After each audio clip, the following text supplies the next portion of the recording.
Welcome to Let's Keep You Awake After Lunch.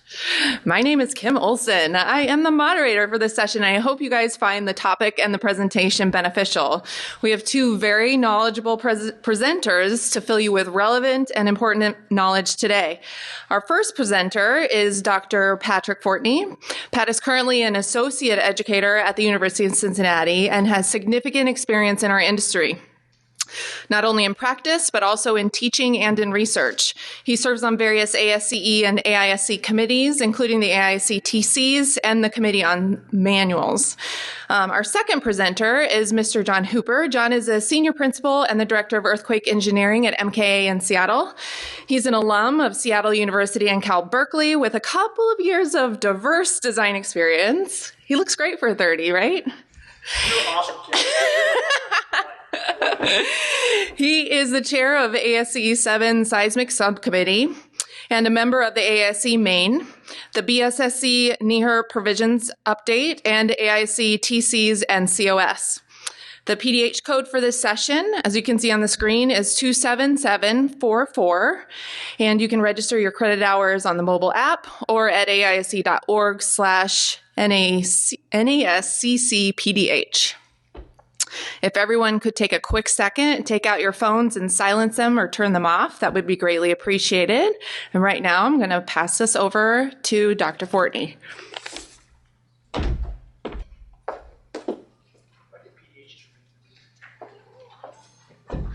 You actually get more, John. Get more. Well, welcome, everyone. Thanks for coming. After eating lunch, we will try to stop you from falling asleep here. So, at least from my perspective, there's been a trend over, say, the last decade or so to use high seismic systems in areas of low seismicity. We want to talk a little bit about what we need to do if we choose to do that. So, certainly, large R values are going to reduce that seismic base shear. It'll reduce the overturning, potentially save you some money in foundation costs, maybe some weight, but there are costs associated with that. And so my experience on several projects as a delegated connection designer is to get a project that is using a seismic system like a special moment frame or a special concentrically braced frame, where the engineer of record has used that high R factor.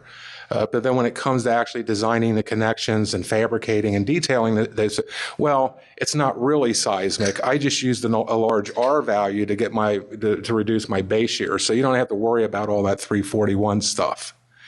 And the fact of the matter is that's just not true. So if you use a high R factor, high R value, you have to satisfy all the strength and detailing requirements that are associated with making that decision. And then later on, when I'm done running my mouth here, John will come up and actually give some example problems of where he's actually done that on some real projects and talk about what that cost benefit analysis looked like and how those decisions were made. What I'd like to do, leading into those case studies, is just talk a little bit about where our high seismic areas are in the country. Talk a little bit about what system seismic factors actually are. Sort of see if we can't get an idea of what the physical meaning of that is. And then take a look at what kind of systems are permitted based on seismic design categories and building heights and things like that. And then talk about that category H system in ASCE 7, that is that R equal, what we sort of like to call the R equal 3 system. That's a steel system not specifically detailed for seismic resistance. And so we'll take a look at some of the system requirements, some of the connection requirements, and then we'll do that again for moment frames, for the ordinary, the intermediate, the special moment frames. We'll do that for brace frames, and then we'll get into John's cost benefit discussion. So in regard to seismic risk, USGS produces maps that sort of identify where these high seismic regions are, and we may know them. It's some of you may not. But the West Coast, San Andreas Fault, It has high seismic areas. We've got some fairly high seismic areas in the Mississippi, Tennessee area, and Charleston, South Carolina, places like that. But in general, through the central U.S., not so much. There's not a lot of seismic risk there. And then sort of hand in hand with that is the probability of damage in 100 years sort of match up with that. You sort of know where you're going to build and what those seismic risks are. Right? Basically, ASC points you in that way in defining what a seismic design category is, but just in general sort of know how the country lays out in that regard. If you choose to use a high seismic system, you may want to make sure that you're familiar with the players that may be involved in your project. Some fabricators, erectors, construction managers may not be used to dealing with that. So if you're doing something in I don't know, northern Ohio, more than likely the contractors that are used to building in that area are not familiar with building seismic systems or fabricating or erecting seismic systems. So make sure that you understand the players. Do the local contractors have experience with the type of system that you select? Are viable fabricators likely to go after the work tooled for bolting or welding? So, for example, a fabricator that may be doing a job in, say, northern Ohio or some low seismic area. They may be used to doing delegated connection design, and you may select a high seismic system that requires that, and you're going to use delegated connection design. The fabricator will have to have either experience or access to someone with experience in designing those connections. And then are the erectors that are viable that go after that work, are they qualified? So, for example, let's say that you're doing a special moment frame. The bottom flange of that beam to column moment connection has what's referred to as restricted access to make that weld. So basically what that welder has to do is lay that first pass of weld. That first pass of weld has to be completed before the second pass can be made. And so one half of that pass is made on one side of the web and then finished up on the other side of the web. And tying those two first passes together in a restricted area, AWSD 1.8 requires a supplemental welder certification. Make sure that the erectors are aware of that and that they have those supplemental welder certifications. So it's important to make sure that you know the players in it. Is the project going to be built in an area that has stringent fire watch? That makes a impact on the decisions you may make for the type of connection that you're going to use. So, for example, if you're using a high seismic system, say in Manhattan, where Manhattan has really really stringent fire watch requirements, you want to make a decision so that most of the welding is done in the shop and not in the field to avoid those escalated costs for the fire watch. So just make sure that you're aware of that. There are things like that. There are considerations like that that need to be thought about. And then it's possible that maybe you choose a proprietary system. So, for example, in AISC 358, they have pre-qualified connections for intermediate and special moment frames.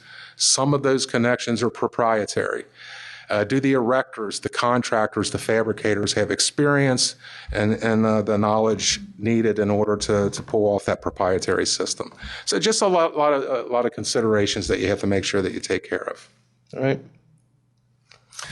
Let's talk a little bit about the system seismic factors and what those really are, because in the end, what we're really doing is we're talking about reducing our base shear by using a high R factor. So let's understand sort of what that R factor really is. So suppose we plot, say, on the vertical axis the lateral force or the base shear, and on the horizontal axis the lateral displacement.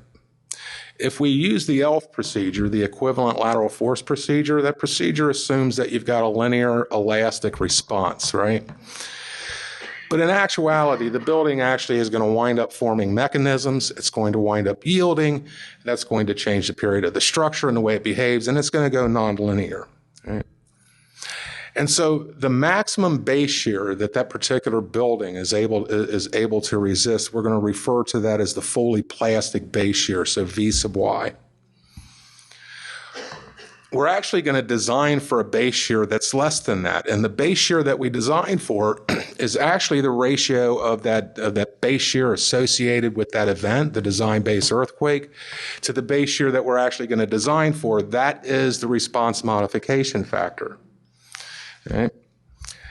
Our building also has, for several reasons, the way we use our materials, the way we deal with our design process, the way we identify members that are part of the lateral force resisting system and members that are part of the gravity system, all those things sort of add up to this sort of overall system overstrength. And that overstrength that we get out of system is basically the ratio of that base shear that's associated with your building going fully plastic and the level of base shear that you're actually designing for. Right? And so those two factors are actually, I think ASCE 7 is now calling them coefficients. I don't care whether you call them coefficients or factors. R and omega, they're actually tabulated in table 12.2.1 of ASCE 7.16. What's not tabulated is something called the ductility reduction factor, and this is really the way I like to think about this sort of this sort of behavior. That reduction ductility factor is basically the ratio of the level of base shear that you're building that is associated with your design-based earthquake to the level of base shear that your building is able to resist. Really what it is a measure of how much are you going to count on ductility to be able to justify designing for a base shear less than that associated with a design-based earthquake, in addition to knowing that we have overstrength. And so I'm going to show you some different systems, and I'm going to show you what the R factors, the omega factors, and the C sub D factors are, but I'm also going to show you the R sub D factor because in my mind, maybe you've not thought about it this way before, but it's that ductility reduction factor. It sort of helps me understand what I really need to do. All right?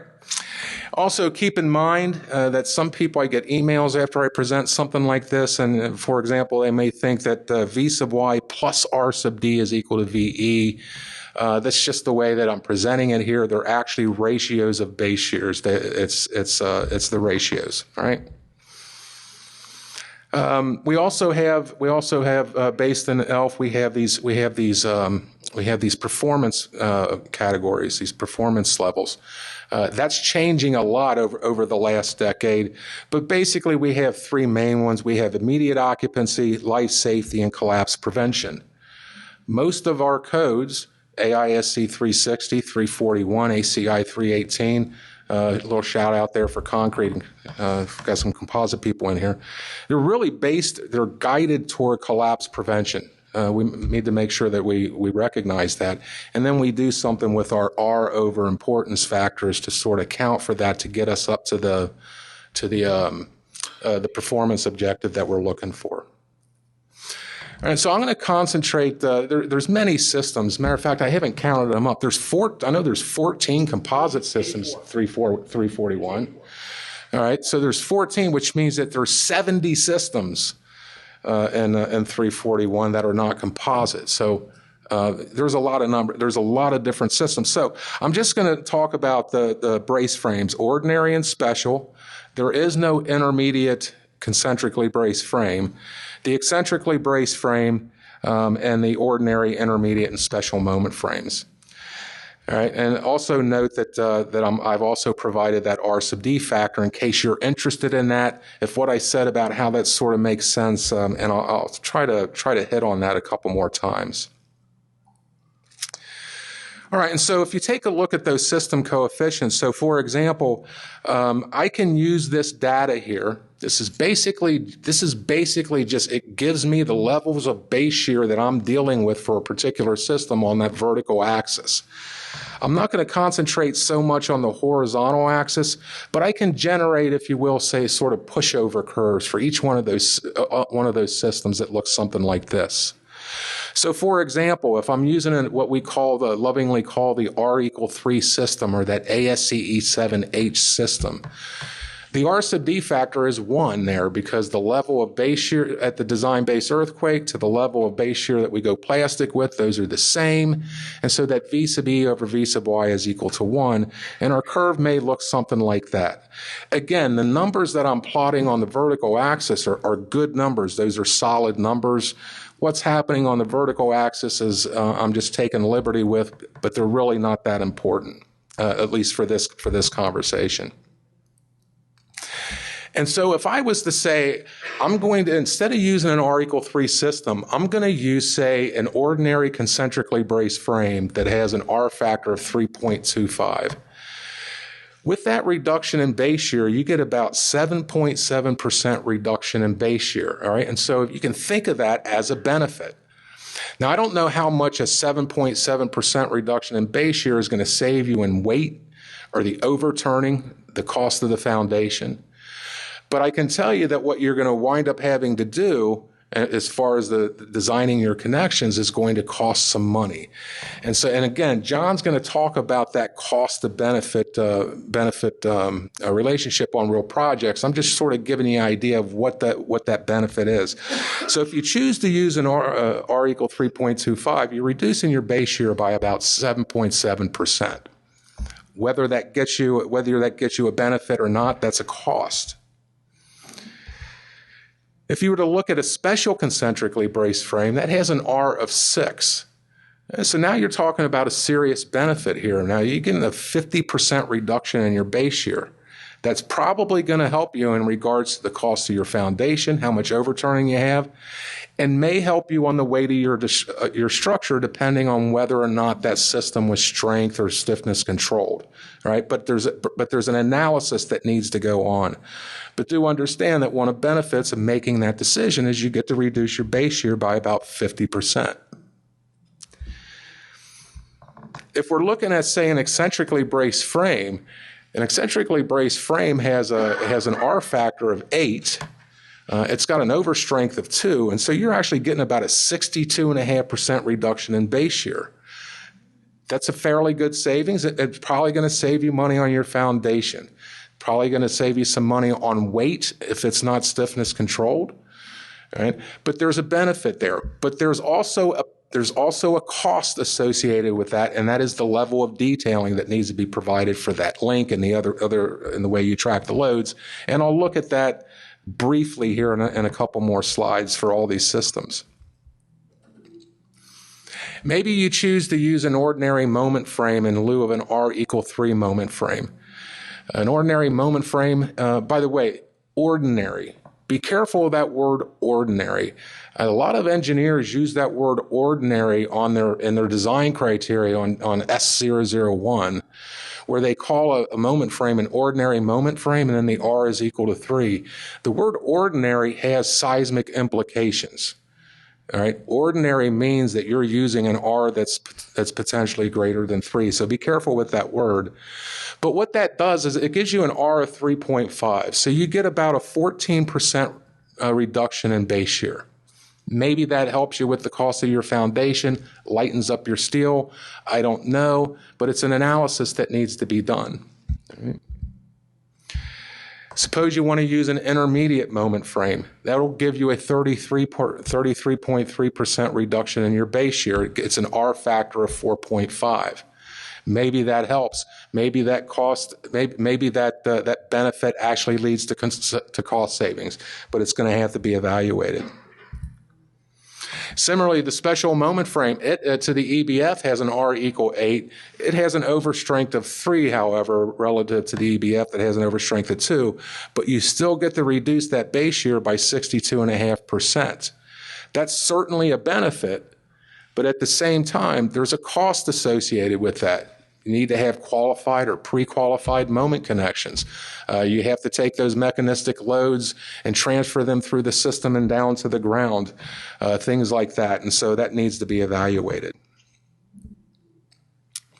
And so this is sort of what it looks like. If you look at what that benefit is as far as reducing your base shear, sort of get this curve, right? And I've normalized it to 3. And so you can see as you move from a decrease in base shear for that H, R equal 3, sort of move up As you start to use those higher R values, you get to reduce your base shear by a larger percent. All right. I like this graph. I use it a lot when I'm teaching seismic design in school. All right, so that's sort of one of the benefits. It's one of the benefits of using a higher R factor is that you get to reduce your base shear by some percentage depending on the system that you're choosing. But you also have to make sure that the system that you're choosing is actually permitted in ASCE E7. Right? There are some height limitations, and there's some limitations in regard to the type of system that you're using relative to the seismic design category that soil is associated with. All right. Personally, I think ASCE 7 is really straightforward in regard to how you evaluate whether or not you're using a system that is permitted. Basically, the systems that are permitted are a function of the seismic design category and the building height. If you look at Table 12.2, basically gives you the system factors, and then depending on what seismic design category you're in, it tells you whether it's not as permitted or if there's limitations on the height. And so Table 12.2.1 is fairly straightforward to look at. And it would look something like this. Table 12.2.1 looks something like this. So up in that top right-hand corner, you see that what the structural limitations are as a function of the seismic design category, whether it's permitted, whether it's there limitations, and what those height limitations would be. So for example, a steel special concentrically braced frame has an R factor of 6, an overstrength of 2, it's got a CD factor of 5, and it clearly tells you that in seismic design categories B and C that there are no limitations. But if you're in D, E, or F, then there are some height limitations of 160 feet or 100 feet, depending on the seismic design category. Note that R equal 3 system, that category H system, that R equal 3 system, that steel system not specifically detailed for seismic resistance. If you're in seismic design categories B or C, we won't really talk about seismic design category A. If you're in B or C, there's no limitations. And so that's one of the things, and John will talk about this hopefully when he's doing his cost benefit, is that an R equal 3 system, hopefully in the case studies he's going to, could have been used. Right? So it could have been used. All right. Also, I want to make sure that you pay attention to, there are a lot of footnotes. There are a boatload of footnotes in this table, and every one of them are important. So make sure that you recognize that those footnotes are there and go through that. I don't know, 4 or 5 years ago, I gave a presentation on this particular topic at the NASCC, and I walked through all those footnotes. You can either go back and look at that or just read through ASCE 7 and make sure you pay attention to that. By the way, just on an aside, that's not true just for Table 12.2.1. That's true throughout ASCE 7. All right, there are exceptions and footnotes throughout that entire document. Make sure that you pay attention to them. If there's any young engineers who are getting ready to take their PE or their SE exam, make sure that you're aware of those exceptions and those footnotes. All right. The R equal 3 system, we refer to that as an R equal 3. I know the folks at AISC are trying to get people not to describe it like that because, they say, well, if it's R equal 3, it's non-seismic. That's not necessarily true. It's not incorrect, but it can be potentially misleading. It's a discussion for another day, but if you're familiar with Chapter 15, they have R equal 3 systems for non-building sort of structures and things like that and architectural things. So. But if we refer to the Table 12.2.1 like I just did, you'll see that there's no height limitation. There's no limitations for R equal 3 in seismic design categories B or C. And so steel braced and moment frame systems that are assigned to those two seismic design categories can be done, and they're considered not specifically detailed for seismic resistance.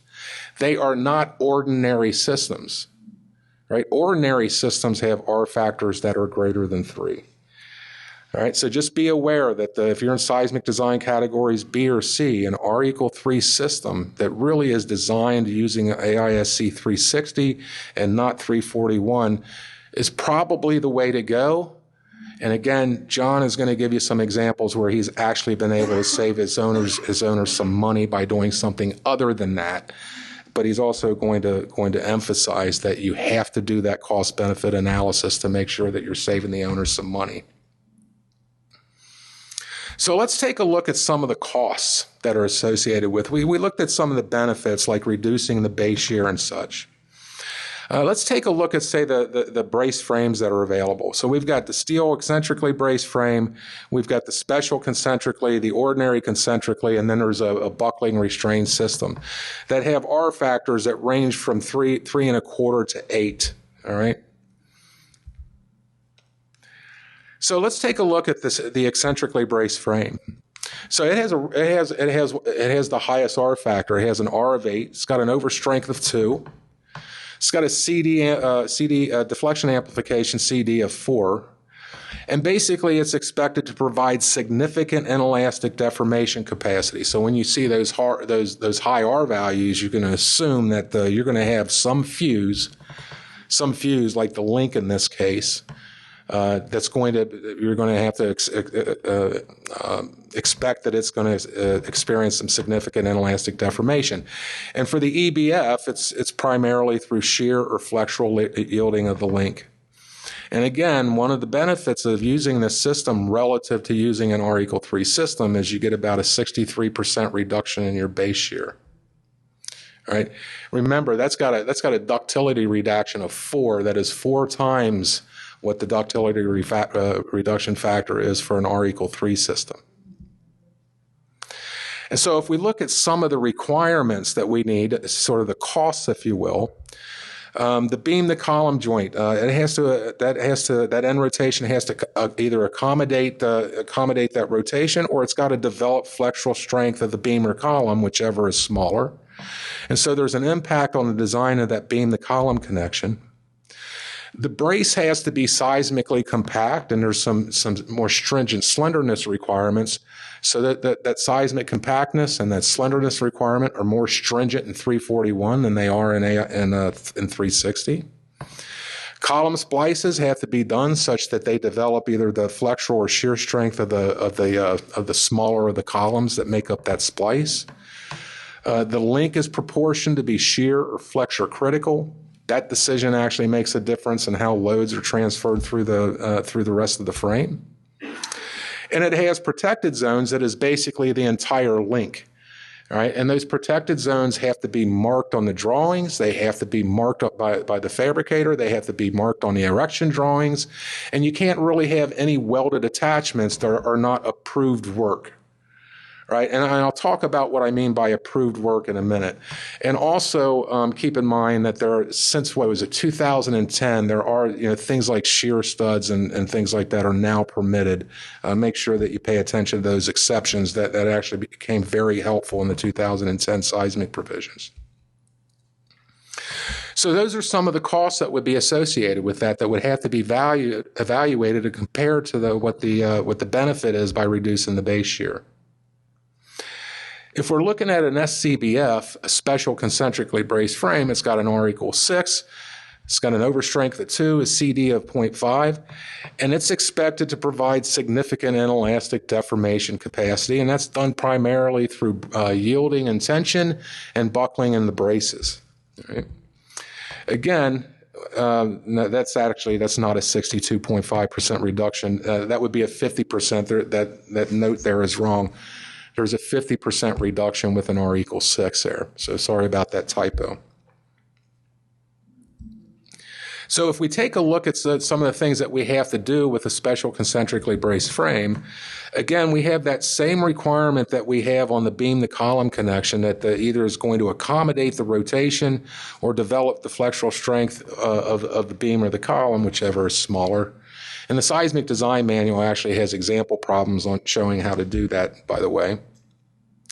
Again, the braces have to be seismically compact and has to satisfy the seismic requirements for slenderness. There's additional requirements in that the column splices have to develop the shear or flexural strength of the smaller column. There's protected zones in the center 1/4 of the brace. Basically the entire gusset is a protected zone. Any part of that connection that connects to the column or the frame is part of that protected zone, and so those have to be marked and labeled. You got to make sure that you pay attention that only approved work is done. And what do I mean by approved work? This is a good example of approved work. And so if the gusset, the entire gusset is a protected zone, then I guess I'm not allowed to weld the HSS to the gusset.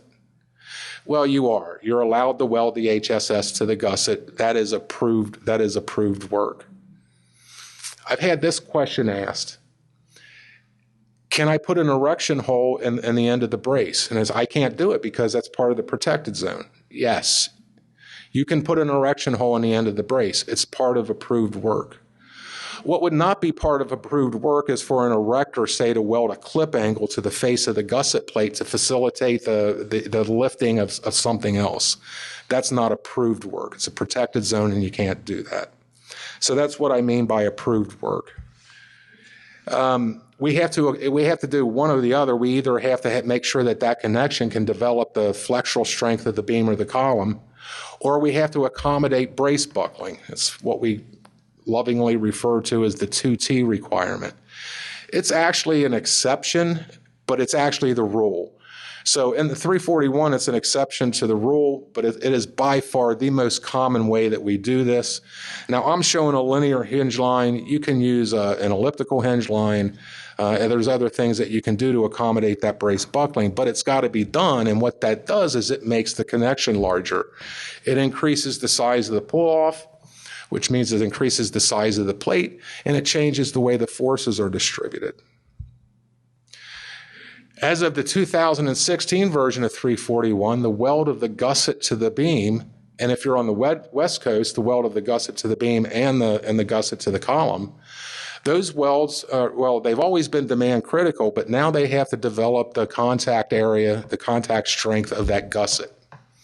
All right, so that's an additional requirement. That weld is demand critical, and the welds have to develop basically the shear strength of the contact area of the gusset with the beam or the column. All right. Those can wind up being pretty big welds. Generally, what they're going to wind up being is CJP welds. All right. The brace, the connection itself has to be designed for the expected tension strength of the brace under two load conditions. One, where the compression brace has reached its expected buckling strength, and then the second load case is when the compression brace has reached its post-buckling strength. As again, those larger forces will cause those connections to be larger, more hardware, more welds, more bolts, more expense as far as the connection is concerned. For a special concentrically braced frame, for example, when you take an HSS and you notch it, you provide a slot so that it can notch over the gusset. That creates a net section issue. 341 requires that the net area be at least equal to or greater than the gross area of the brace. And so when you're using an HSS slotted over a gusset, basically what that means is you're going to have to provide some reinforcement on that brace and that connection transition zone. Those cost money. All right, so there's a lot of money involved in this. The column has to be designed for the seismic amplified forces, so those mechanistic loads need to be transferred through your mainframes. So there's a lot of money associated with that potentially. Now, I don't have any pictures of comparisons. If you saw the presentation that I did in 2014 or 15, I actually went through all that. But John, are you going to have pictures of your connections? Or? I certainly do. Okay. So you'll sort of get an idea in John's load case studies of what that is. If it's an ordinary concentrically braced frame, you've basically reduced your base shear by about 7.8%. All right, and so that's got a really low R value, but it's expected to provide limited and elastic deformation, primarily through brace buckling and brace shielding, but you only get 7.7% reduction in base shear. That ductility reduction factor is only 1.63, so you're really counting on strength mostly to resist that. And so what are the costs associated with that? You have the same sort of requirements for the column splices as you do for the other seismic systems. The brace connections either have to be designed for either the seismic loads with overstrength, or it says there's an exception where you can design for the expected tensile and buckling and post-buckling strengths of the brace. From my experience in OCBFs and the projects that I've done, we're always have to design the connection for those loads, for those expected strengths. I do not think I have ever worked on a project as a delegated connection designer on OCBF where I was allowed to design the connections based on the seismic loads with overstrength. It's almost always the expected strength. Those are engineer of record decisions that are beyond the scope of the delegated connection designer. But these braces have to be seismically compact and seismically slender. And the amplified seismic loads have to be transferred through the frames also. And so there are costs associated with doing that have to be evaluated against that benefit of that 7.7% reduction in base shear. Buckling restrained braces are also another option that has a high R value. It's R equal to 8. It's expected to provide significant inelastic deformations, primarily through the braces. It is a proprietary brace that has to meet the performance requirements of F42 of the provisions, but the two main manufacturers of those buckling restrained braces are used to working with the EORs on that. That has a really high R sub D factor, ductility reduction factor of 4. It's actually higher than the ductility reduction factor of a special moment frame because of the differences in the overstrength of those two systems. And so this type of system, you're really counting on ductility a lot to justify that base shear you're designing for.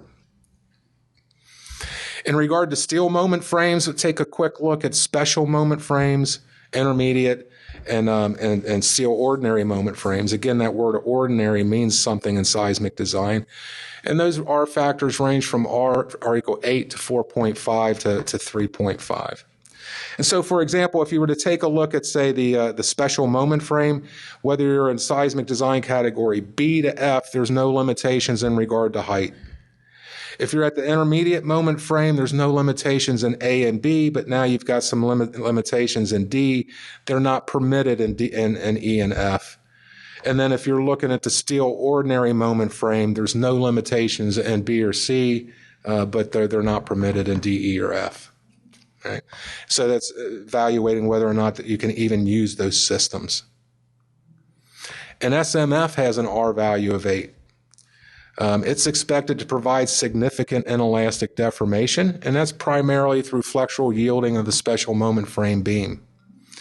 There's limited yielding of the column panel zones. If anybody's interested in that, a gentleman by the name of Mike Engelhardt gives a really good presentation on that regard. If you're interested in that particular point, you might want to check him out. A special moment frame requires strong column, weak beam theory. So your column's got to be stronger than the beam. Right? That costs money. That could potentially drive up the size of your columns. The beam to column connections either have to be qualified or pre-qualified. That's why 358 was developed. So 358 contains pre-qualified moment connections for intermediate and special moment frames. If it's not pre-qualified, you have to qualify that through testing. I'm not really going to get into that, but obviously there's costs associated with trying to qualify your own connection. So they have to be pre-qualified. It requires an examination of existing test records, and that's basically what 358 does. They have a CPRC, a connection pre-qualification review committee, and they review that, and it's approved by the AHJ. So what is a pre-qualified connection? Really, for our purposes here, it's any connection that's contained in AISC 358. Also, beam flange to column flange and beam web to web column flange welds are demand critical. Also, I want to point out, this is one of some I've seen on several projects. Pre-qualified connections, all of the non-proprietary pre-qualified connections in AISC 358 are pre-qualified for the beam framing to the column flange. They are not pre-qualified for a beam framing to the weak axis of a column. And I've seen that on a couple of jobs. So beware of that. You can't do that with framing to the weak axis of the column.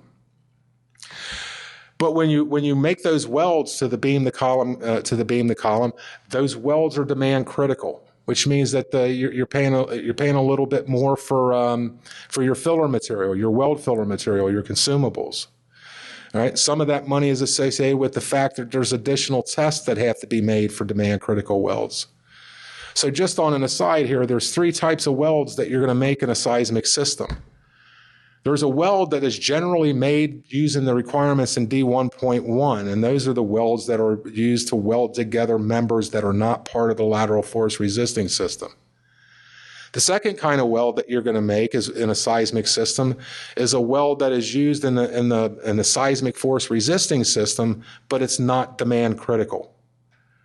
And then the third type of weld is D1.8. And by the way, that part of that seismic force resisting system, but it's not demand critical, has to satisfy the requirements of D1.8, AWS D1.8.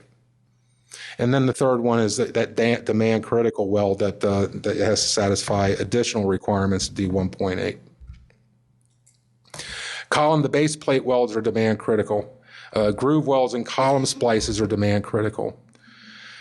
Protected zones vary with the type of pre-qualified connection, but every connection has a protected zone in 358. Stability bracing is required, right? And so if you say you're doing a special moment frame, you expect a plastic hinge to form in the beam of that frame. You have to provide stability bracing at the plastic hinge location and then some other supplemental locations to ensure that the beam can develop that plastic moment strength, all right? Those additional connections of, let's say, the infill beams to that moment frame beam add cost to the project. And then there's additional panel zone evaluations and web dubber beyond the specification. So, for example, when you're checking to see whether a web dubber is required due to, say, web yielding in the panel zone, you don't have to sort of consider what's called shear buckling. But if you're in the panel zone in a special moment frame, there's an additional requirement where you have to check for shear buckling. It's basically the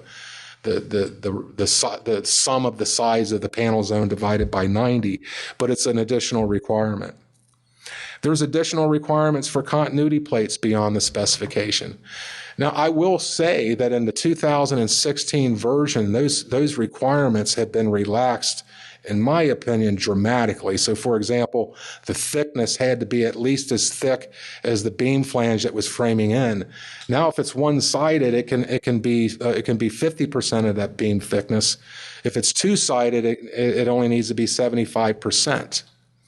That may not seem like a lot, but the continuity plate to column flange welds have to be CJPs. And so the thinner the continuity plate, the less weld it takes to make that CJP weld, and quite honestly, the easier it is to try to make that weld pass a UT test. But it still adds money to the project, something that has to be weighed against that benefit of reducing your base shear. There are several different types of pre-qualified connections in 358. The RBS, the bolted flange plate, and the Wolf W are, I would say, 3 of the most common from my experience. And there's others. Some more pre-qualified connections have been added to 358 in 2016. You should check that out. The design check procedures are provided for each type of connection. 358, in my opinion, was done really well. It basically lays out step by step how you go about designing that connection. I particularly don't really care for step by step design procedures. I want to understand what I'm doing. But in regard to pre-qualifying a connection, the review panel understands why it was approved and the limit states that need to be checked, so in that way it's helpful. Also recognize that there are limitations on the parameters of the beams and the columns that you can use in these systems. Limitations on how deep a beam can be, how deep a column can be, how thick the beam flange can be, things like that. You got to make sure that you're aware of that. It might be restrictive. Again, I already noted that the connections are pre-qualified only for strong axis moments. Intermediate moment frames are basically the same, except for you have a smaller R value of 4.5, and so you really only get a reduction of about 33% as compared to 63. But they're fairly basically the same in regard, but there's no strong column weak beam requirement in an IMF. The deformation capacity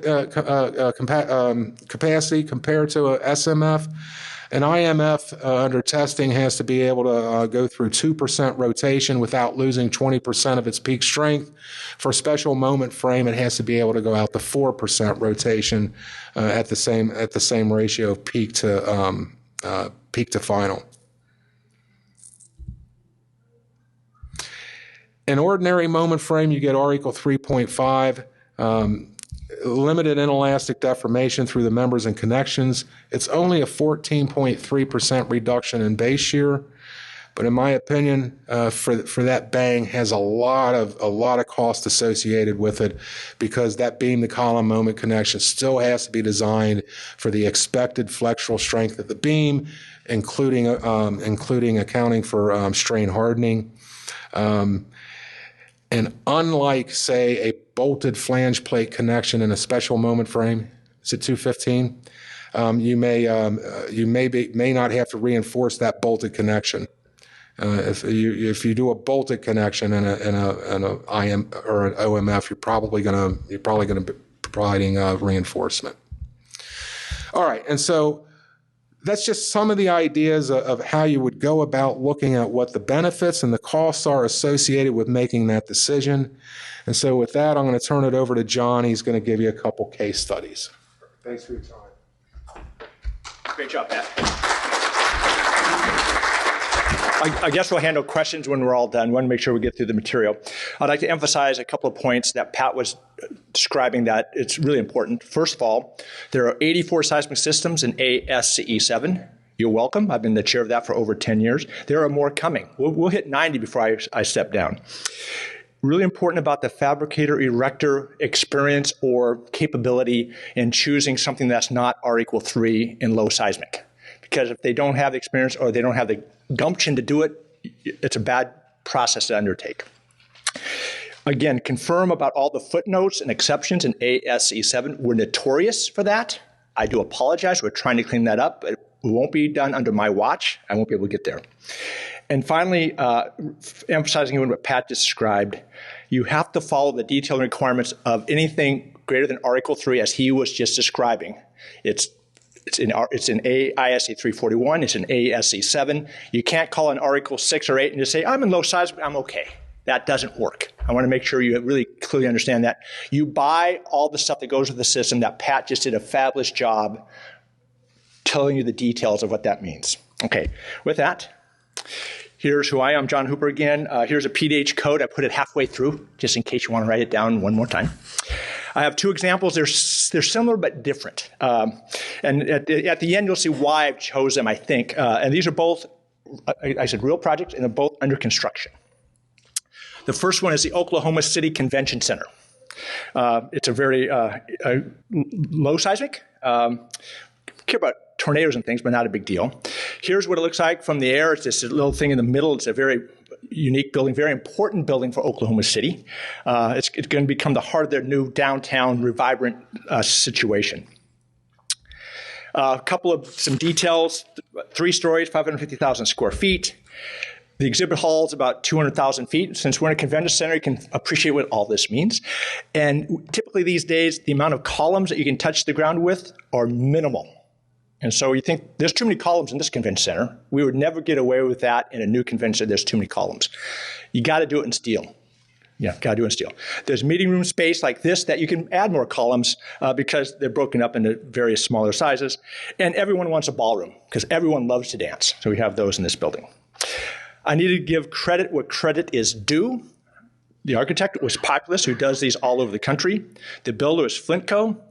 I need to give kudos to my MKA team because I'm not the engineer of record directly. I help assist on every project, but Derek Beeman is a PIC. Chris Lupe was a PM. all the credit goes to them to making this happen. And the delivery method for this one is conventional design, build, contract. So anyways, that's important to understand some of the background of that. And here's some of the renderings of the architecture. Once it's finally done, it's got a very nice entryway. You know where the front door is with this big, nice cantilever canopy system going on there. It's going to be very nice when it's all said and done. Our three-dimensional Revit model looks like this. And so it's a very large structure, and again, the front entry is shown very well. The exhibit hall is in the back, as you see, with the flat roof. No one cares about it, but that's where all this stuff happens. That's where at some point, AISC will hold its NASCC here, and it has a large exhibit space to accommodate that. Some of the important parameters that set up our decision-making process starts right here. And we do this on every project in low to moderate seismic. We don't just go to R = 3.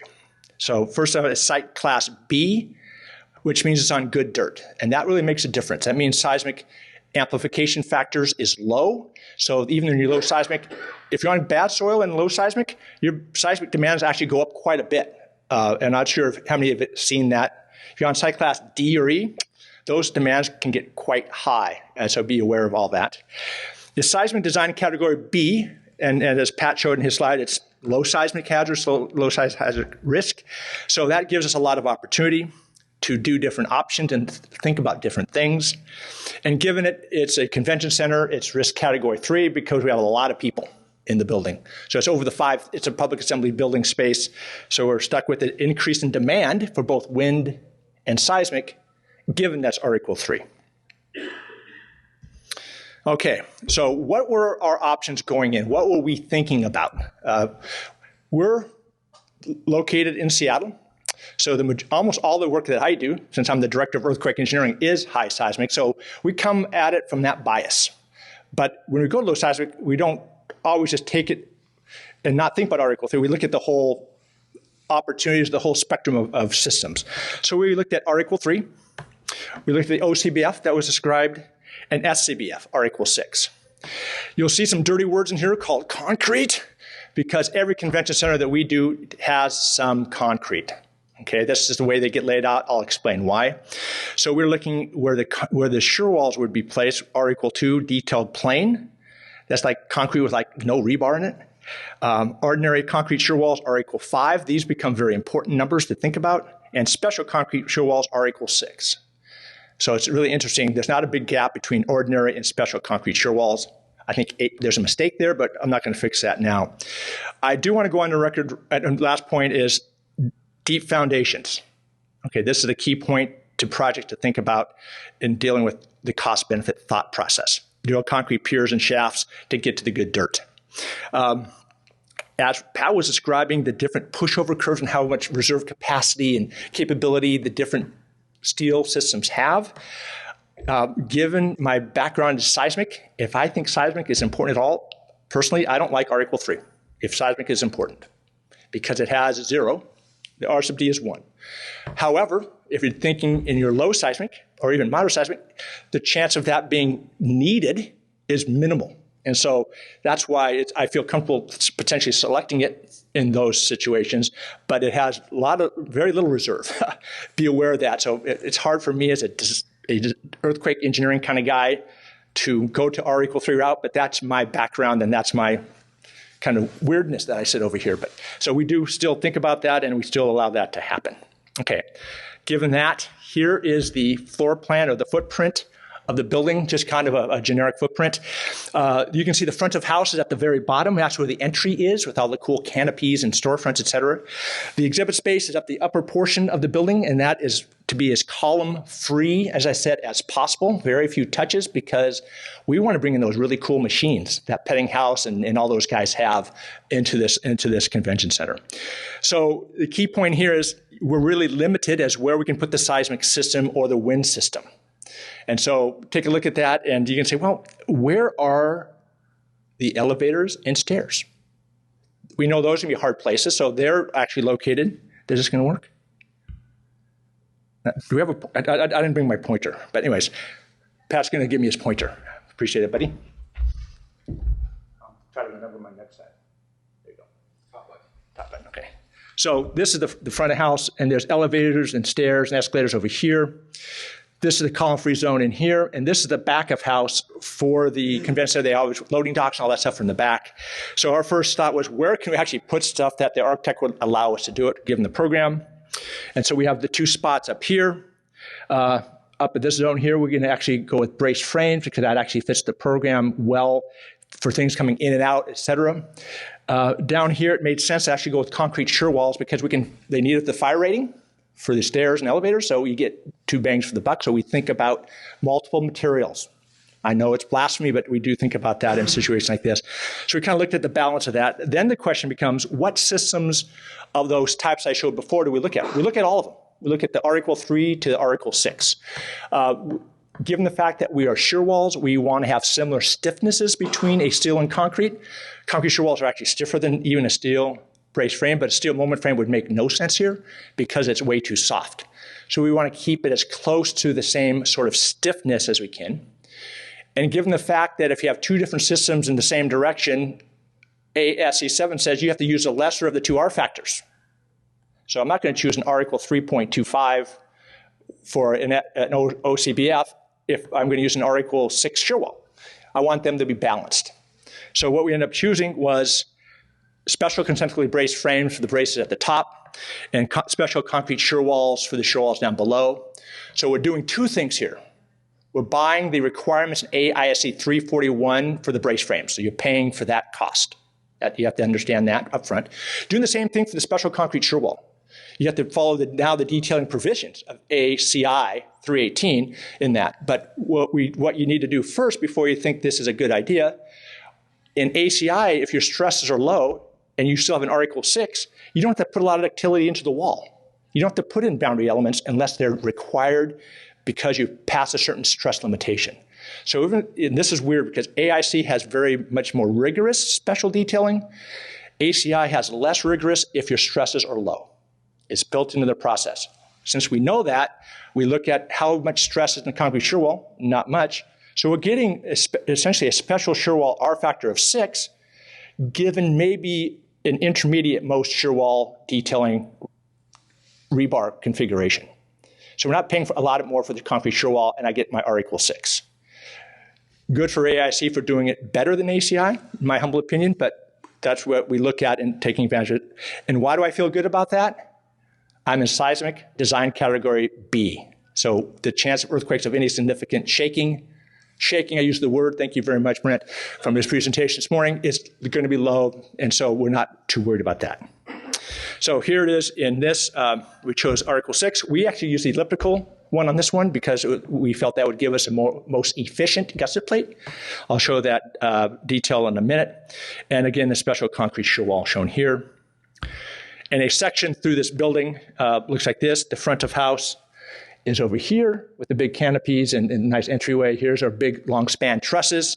They do touch on a couple places down, but not very often, with especially concentrically braced frames at the far end. And the deep foundation elements, as I mentioned, becomes a big portion of the decision process. Here's what the braced frames look like, braced frame elevations, pretty typical.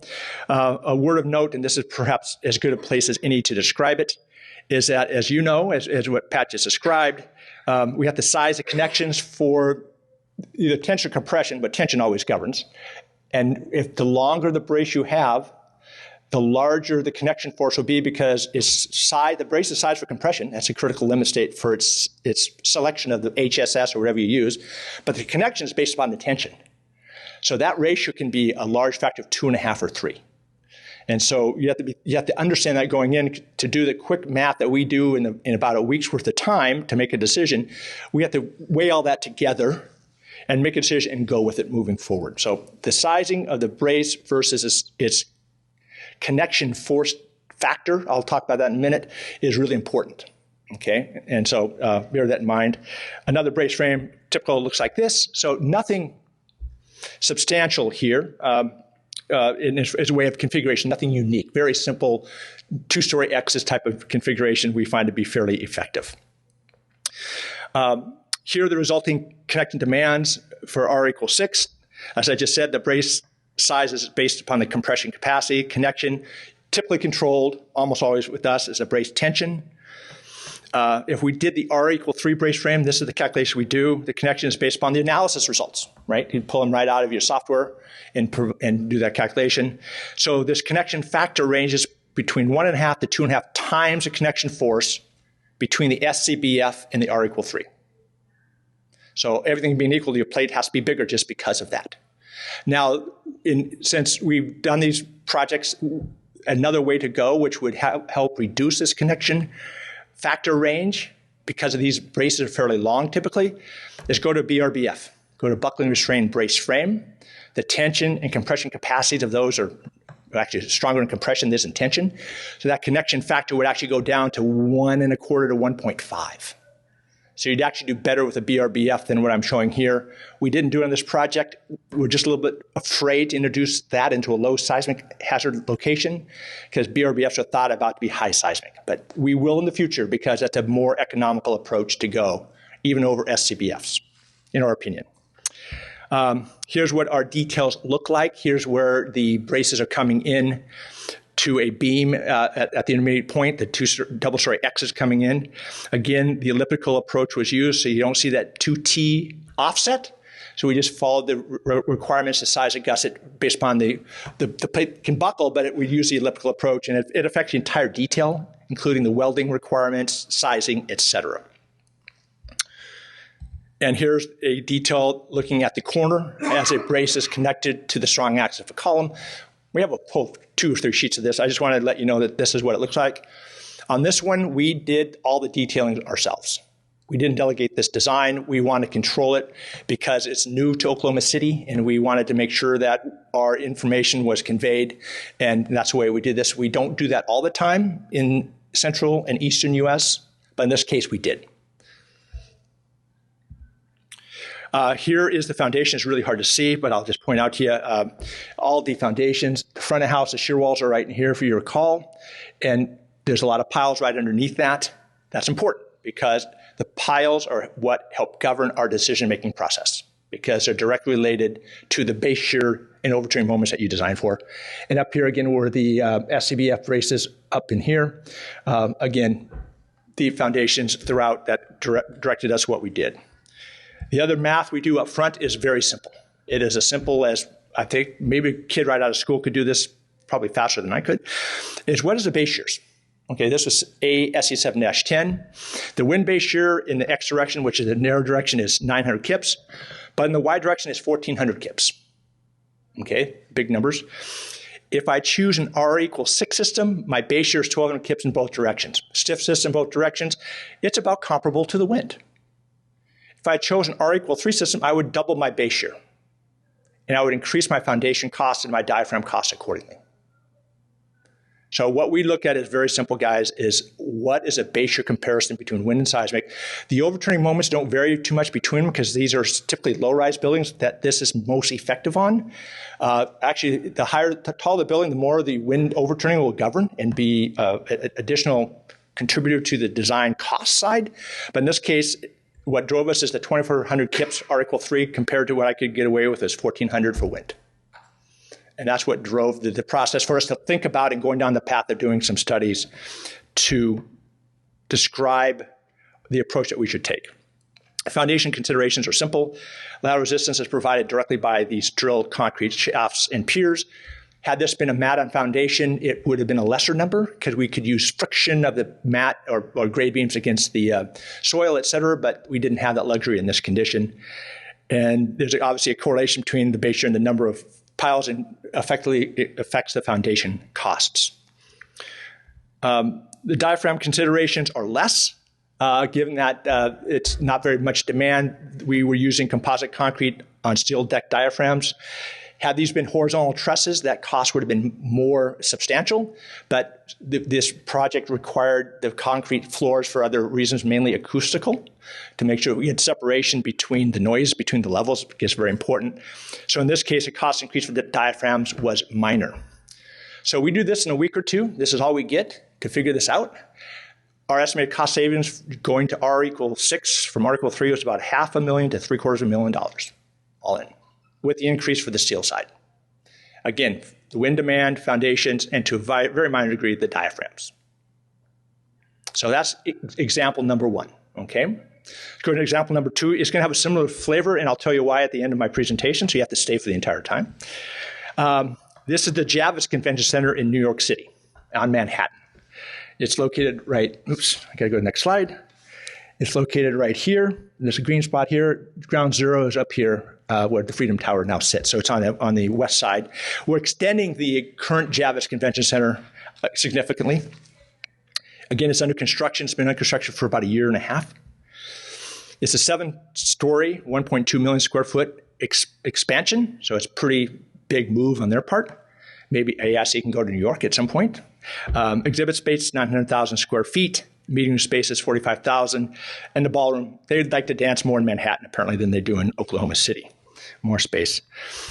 They also have a lot of more pre-function space. The space to hang out with. This is a large number. They want to just hang out and have fun and drink beer or something. I don't know what that's for. What they did do, the big move for them is the loading dock and marshaling facility. They didn't really have a back of house that could handle the amount of traffic coming in and out to load a show. We can now do 24 semi-tractor trailers at the same time at this convention center. That's a big deal. That's a big move for them. And there's a rooftop terrace for having fun for 1,500 people. So it's a very unique expansion. It's going to make Javits Convention Center probably one of the country's best. The architect on this one was TVS Design. Lend-Lease Turner was a joint venture. Same team, same teammates that sit next to me. And this was design build. So this was actually won by the Lend-Lease Turner joint venture. We were part of their team. So we had significant discussion with them about our system approach before we won the job. And we argue that we helped win the job because we could reduce costs from the structural side more than the indicative design would suggest we could, because they had a different system than we chose at the end. It's going to be a very nice space. Here's a big, tall entry space. It's always fun to show. What the architects love to show is this. They don't care about the other stuff that we do. But anyways. Here's that rooftop terrace. The entry that I just showed is over here, looking the other way. Quite a large expansion, et cetera, to make this thing work. Here's a view of the Javits Convention Center from its other side. Again, this is a Revit model to show what it looks like in kind of its final form.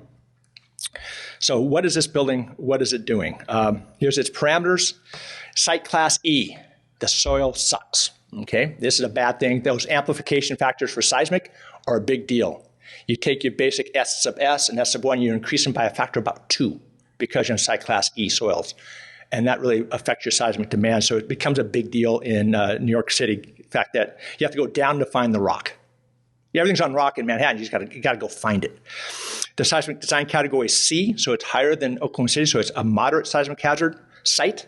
Again, that affects selection of systems, so it narrows it slightly on the concrete side is all. And then again, risk category 3, like all convention centers are. What did we look at as options? Again, very similar list to what I showed for Oklahoma City. The only difference is I have one less concrete system to choose from. I can't use detailed plain. Who cares? I've never used it anyways. It just doesn't make any sense. Why it's even in my standard, and I got to get rid of it. Anyway, so we looked at all these three that we listed, and as I think Pat described in his discussion at the very end, you got to really want an OCBF, man. You got to really want it because you pay a lot of penalty for not much benefit. I don't know why anybody would use it. That's just my humble opinion. Go R equal 3 every day for that one. But again, we had the same concept or same construct as Oklahoma City. We had a blended balanced system. And so we need to put shear walls in. Yes, we do. And so we wanted to balance it. So you can see where I'm heading with this one. It'll look fairly similar. The foundation systems are drill caisson socketed into granite. That's what Manhattan sits on. That distance was anywhere between 5 feet and about 50 feet. So you're not going too far. But again, the lateral resistance is all provided at the base by the caissons. And that's a big deal in the decision-making process. Here is the Javits Convention Center layout. Here's that truck marshaling spot. This is a heavy concrete to take all those trucks. You wouldn't believe what they made us design that for. That's not why we're here to talk about. That was a crazy design criteria. Never seen anything like it. So here's we got the layout. Again, we're looking for places that are back of house places that will not move ever to put in whatever seismic system we will do. Given the size and stuff, we like to keep it stiff like the previous one because that just helps with the cladding design, et cetera, et cetera. It just has a lot of benefits. And it meets the wind demand at the end as well. So given this layout, we did a similar approach, but we had one caveat. So we put in the brace frames where we could. They're the magenta color. We have the orange concrete shear walls. And again, there's more concrete up here because this is all concrete construction because they mandated a 24-inch flat plate. Mandated we design a 24-inch flat plate. We had no idea why. We asked them to acquiesce and do something more intelligent. And the indicative design had to be done, so we had to keep a 24-inch thick flat plate. And again, there's no choice in that one. What you see there is something new, though. You see something new, it's green.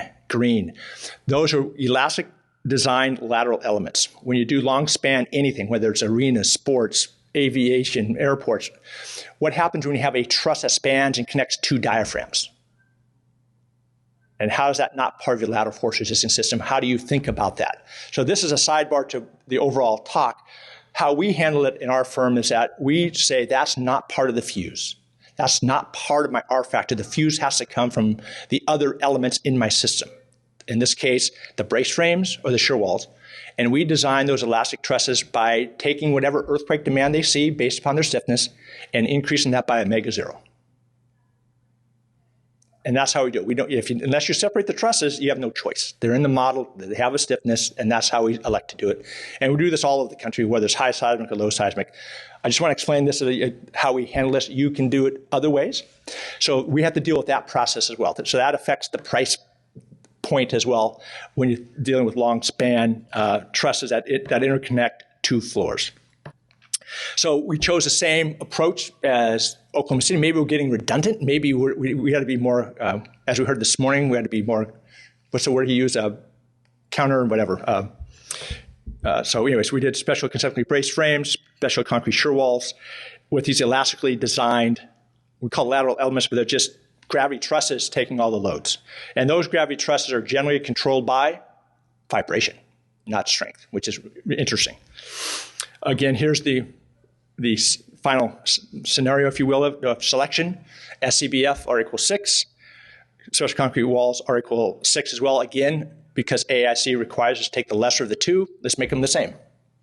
Again, the first thing we absolutely check is, again, for the concrete, will it require the special detailing for boundary zones or not?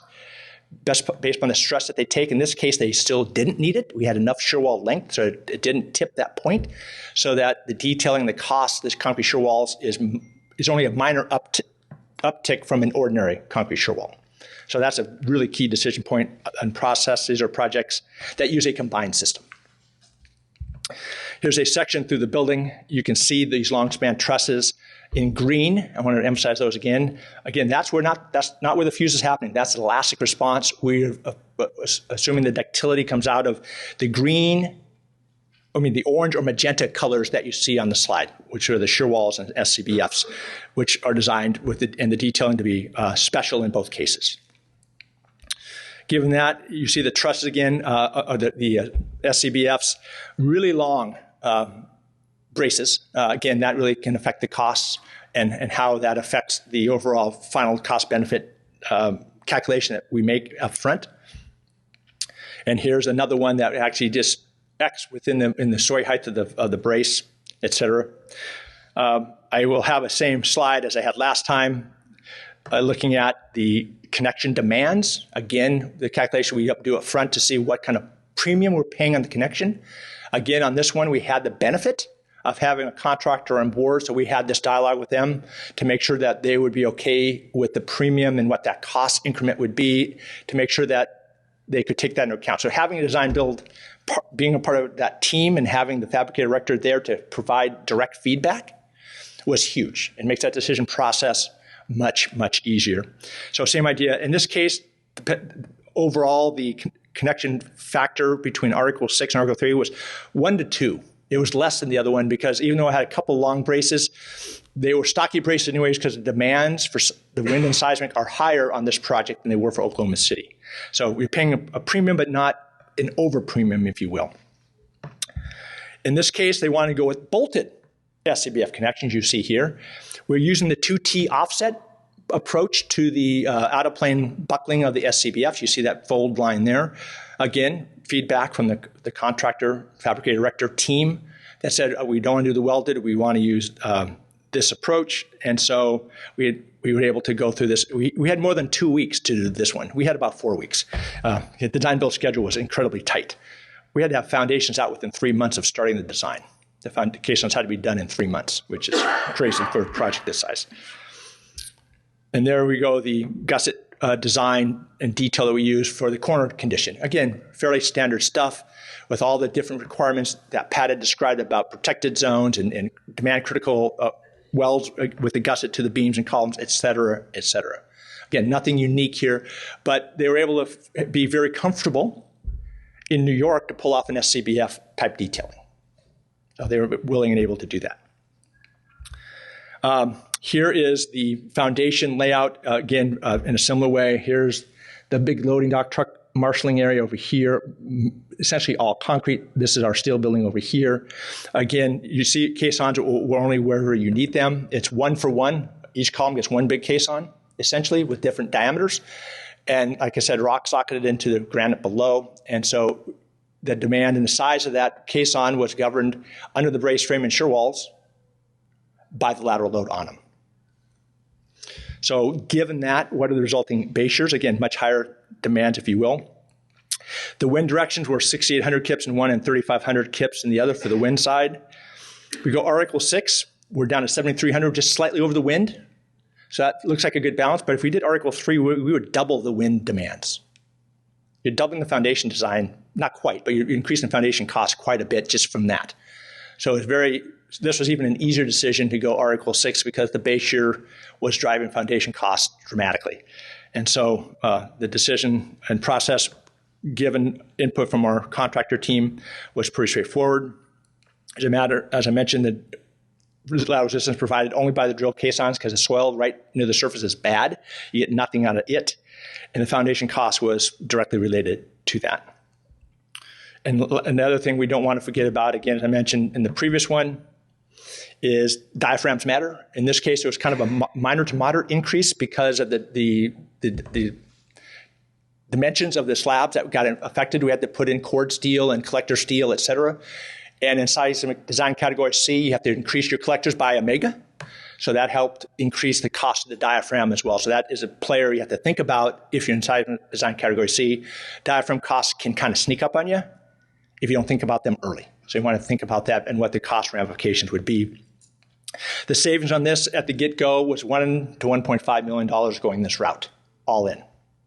The feedback we got from the design team, of the contractor team. So again, the decision was pretty easy when you save that much money. Even though it's a huge project, they want to save every million they can for some silly reason, I'm not sure why. So I'd like to close, we'll have plenty of time for questions, is what do we think about? Lateral force resisting, I call it lateral on purpose, is important. Seismic demands can govern even if low R factor is selected, even in low seismic areas, right? It can be, you've seen it here.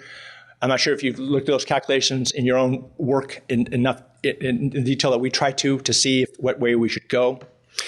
Where it becomes really noticeable to us is in the project type that I just showed, these two examples. It's when you have a very large, low-rise and stiff structures where they want them stiff and where they're naturally stiff because there will invariably be concrete shear walls. This is where it really starts to, that trade-off becomes very clear to us. And again, our practice, this airports, aviation, sports, arenas, that sort of thing, is where this really pays off. In a tall, skinny, high-rise building, not so much. But for these kind of conditions, we see it directly. Selection of the brace layout is important to minimize the connection force increase, as I described earlier, relative to R equal 3. That's an important number to have.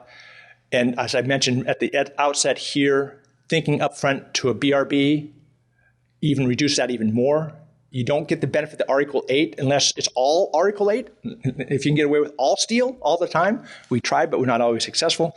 I think there'd be a great benefit there because that connection force increase relative to R equal 3 is not there. It's not an issue. So you get a great benefit from it. And don't forget about the foundations and diaphragms because they can play as much as the overall steel costs in making that decision.